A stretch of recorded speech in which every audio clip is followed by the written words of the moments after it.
ئەوەی کە باسمان کرد لە ڕابردووە کە خۆشت زۆر بە گرنگی و باس لەوە کرد کە سلەیمانی سمبولی مامەیارە و پیرەمێردی هەیە و شاعیری پیرەمێرد بوو بووە مارشێتێک کە لە سەرجەم پارچەکانی دیکە باس دەکرێت. ئێمە لەو ڕوانگەیەوە ڕادەوەستین ئایا تا چەندە لە ڕووی ئەدەبیاتەوە و ئەدەبیات لەکوێ باسی نەورۆزی کردو و گرنگی ئەدەبیات بۆ نەورۆز تا چەندە گرنگەوە چەندە شاعیران نووسەران ئەوانی کە قەڵەم بەدەست بوون گرنگیان بەم بابەتە داوە. مێژووی نەورۆز لەکوێ بوو لە شاری سلەیمانی و چۆن تەشەنەی کردەوە پارچەکانی دیکە و شارەکانی دیکەی هەرێمی کوردستان و ئەتوانین بڵێن کوردستانی گەورە. لەم ڕوانگەیەوانێ کامەران سوبحان نووسەر و ڕەخنەگرم لەگەڵدا دەبێت و بە ورد و درێژتی دەچینە سەر ئەم بابەتە. کا کامەران جژنی نەورۆزت پیرۆز بێ و ساڵی نوێی کوردیت پیرۆز بێ. جژنی نەورۆز لە جەنابیشت و لە بینەرانیش و لە هەموو خەڵکی کوردستان پیرۆز بێت و هیوادارم ساڵی خۆشی و ئارامی هەموو لایەک بێت. باشە کە ئەڵێن جژنی نەورۆز خۆی لە کۆمەڵێ نەریتا بینێتەوە کۆی ئێستا دەبینین لە پارچەکانی دیکە لە ڕۆژهەڵاتە لە باکوورە بۆ لە هەرێمی کوردستان لە ئاکرێ بە جۆرێک لە سلێمانی بە جۆرێک بەڵام ئەوەی کێتە سەر جگە لەم ڕەمزانە لە ڕووی ئەدەبیاتەوە شاعیران چیمان پێڵەن لەم ڕوانگەیەوە. سوپاس دەکەم پرسیارێکی گرنگەوە لە پێشگەشە ئاماژێکی گرنگی پێیا لە ڕاستیە من بۆم بەرنامەی کە ویسمان گفتوگۆ بکەین لەبارەی نەورۆز و شعر یا نەورۆز و ئەدەبیات وەکوڵی سێرچێکم کرد یا گەڕانێکم کرد بە ناو ئەدەبیاتی کۆنی کوردیە هەر لە سەدەی دێیەمەوە هەتا ئەگاتە پیرەمێرد وەگاتە سەدەی ئێستامان و سەردەمی ئێستامان ئەتوانم بڵم کەم شاعیری ناودار هەیە کەم شاعیرمان هەیە شعری یا چەند شعرێکی بۆ نەورۆز نەوت بێت. ئەمەش بەڵگی لەسەر ئەوەی کە نەورۆز سمبول و هێما و نەرێت و جەژنێکی پیرۆز بۆ لای شاعیرانی کورد. هەموو جارێکە باسی نەورۆزەکە بە جەنابیشت و میدیاکانی تریش و بە کەناڵەکانیشەوە بەردەوام باسی پیرەمێرد دەکرێت. خۆی ڕاستە پیرەمێرد شعرێکی نووسیوە زۆر گرنگەوە نەرێتی ئاهەنگی نەورۆزیشی دایەناوە لە سلێمانی لە مامەیارە و دواتریش لە سەرچنار بەڵام بەڕاستی بیرمان نەچێت پێش پیرەمێرد دەیان شاعیری تر هەروەکو ئاماژەم پێ کەم شاعیر هەیە لە شاعیرانی کوردی نەک شاعیرانی کلاسیک پێشتریش لە بابەتایری هەمەدانیەوە من زۆر بەلام وەسەیوانی کە گەڕام بابەتایری هەمەدانی چوارینێکی زۆر زۆر جوانی نووسیوە کە نزیکی 1000 ساڵ لەمەوە پێشەکات بۆ نەورۆز. ئەمەش بەڵگەی لەسەرەوەی کە نەورۆز لای ئێمە و لە ئەدەبیاتی ئێمە و لە کولتوری ئێمە بەڕاستی نەرێتێکی پیرۆز بووە نەرێتێک بۆ جەژنێک بۆ لە جەژنەکان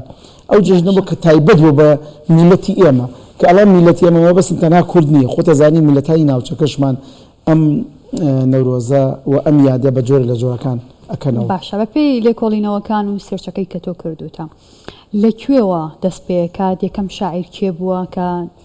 شاری بۆ نەورۆز نووسیوە بە چه لەهجەیەک نووسیوێتی؟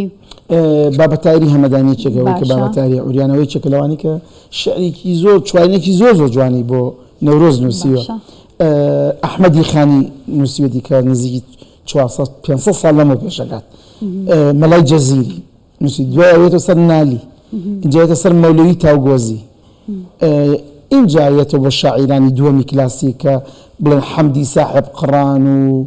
زێوەر و اینجایەتەوە بۆ پیرەمێرد و فاق بێکەس و گۆران و شێخ نوری شێخ ساڵح هەموویان شعریان نووسی بۆ نەورۆز. یعنی ئەمە ئەتوانی بڵێ ئەگەر لە تەسبیحێکا بێت خەتێکا بێ ئەو خەتەیەکە هەموویانە بەستێتەوە بەیەکەوە کە بەڵگەی لەسەرەوە کە ئەمە شتێکی پیرۆزە بۆیە هەر بیرکردنەوەیە هەر تێڕوانینێک هەبێت لە ڕاستیە بیە لە پیرۆزی نەورۆزیا بیە لە جوانی نەورۆزیا بیە لە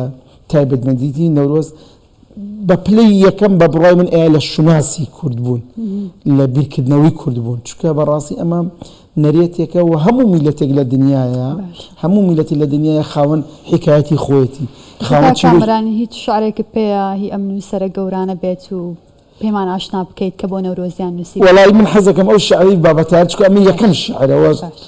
بابەتاری هەمەدانی شعرەکە کورتە دەنگیشم خۆش نییە بۆ شعر بەس هاوکارانمان بۆتان خۆشەکە مەگەر بە سیستەمی زیرەکی دەست کرد مامزانیڵی دەنگە زۆر خۆشە بیخەنەوە بەس حتمما دەنگە خۆشە زۆر زۆر سپاس. وەڵام من ئەم شعری بابەتاری هەمەدانی کە لە 11 سەدە لەمەوە پێش نووسیوێتی تقریبا ساڵی 1000 و هەشتم ساڵی 1970 ینی زانە 1970 لەمە بێش بەڵام چوارینەیەکی جوانە هیوادارم بتوانم بەبێ هەڵە بیخوێنمەوە. جودا ئەز ڕوویەت ئەی ماهی دڵ ئەفروس نەڕووز ئەس شەو شوناسم نەشەو ئەس ڕۆس ویساڵت گەرمەرا گەردەت مەیسەر هەمە ڕۆزەم شەوە چۆن عیدە نەورۆز. ینی ئەمە چوارینەیەکی بابەتایەیە تۆ حسابیەوە کە ئەم شێوە زاری کە پێی نووسیوە و ئەم کوردی پێی نووسیوە پێش 1900 ساڵ لەمە پێش بووە. ئەم کوردینیە کە ئێستا من لەگەڵ جەنابتە ئاخافتنی پێەکەم کە بە زمانێکی پاراوتر و کورد بەڵام ئەمەی ئەم جۆرێک لە ڕەوانبێژی و جۆرێک لە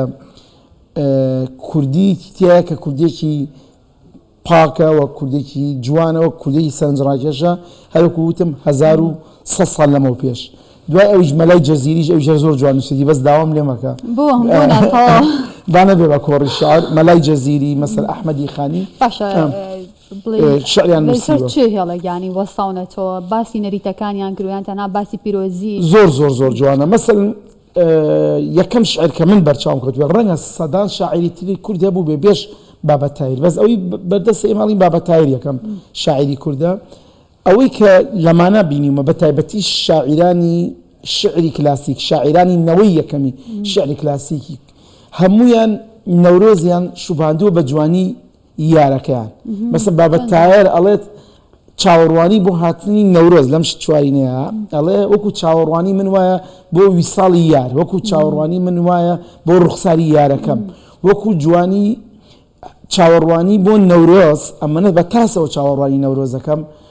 ئەوەنە بە تاسەوە بە خەیاڵ و چاوەڕوانی ڕوخساری یارەکەمەکەم. شاعرانی تریش زۆربەیان شوباندویانە بە ڕۆحی زیینبوونەوە ژیانەوە سەر لە نوێ لە دایک بوونەوە و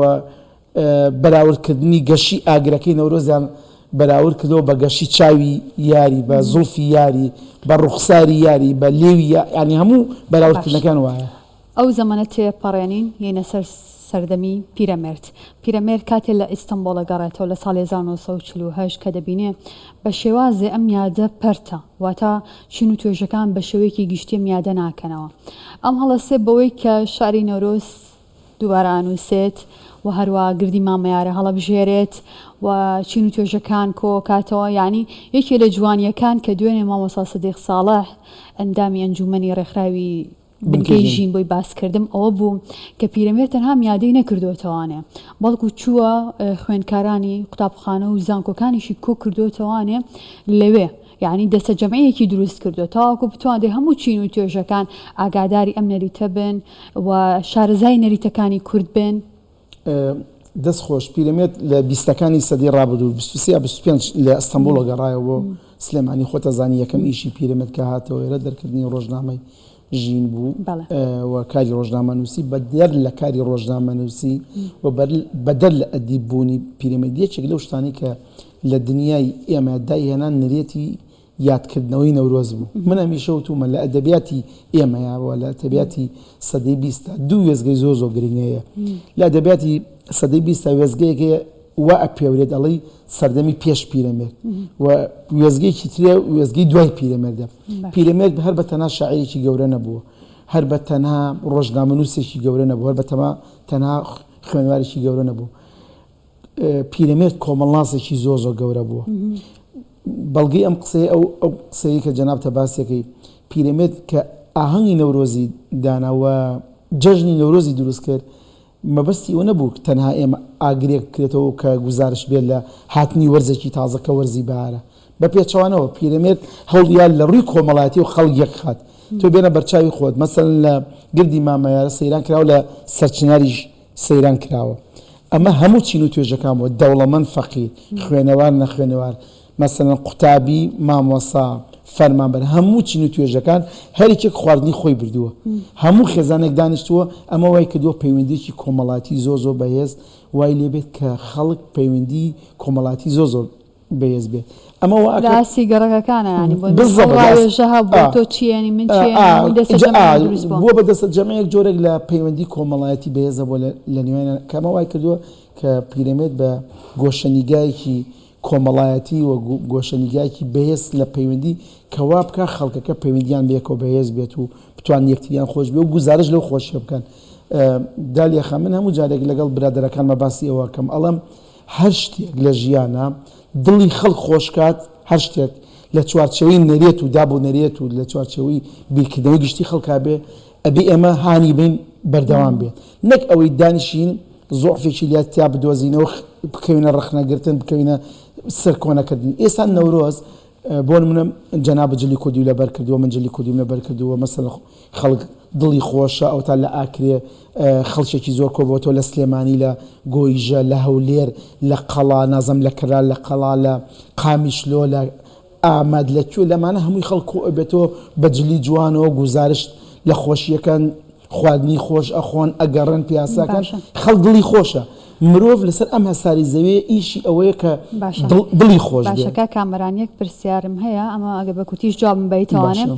بۆمە لە ڕوە ئاینیەکەیەوە چۆن باسی نەورۆز کراوە لە ڕاستی ئێمە چەندین کەسایەتی مەبەستی لە کوردستانەوە نیە یا لە دەرەوە بۆ نۆر کامیان مەبەستی کامیانە بگورە وەڵا بڕیان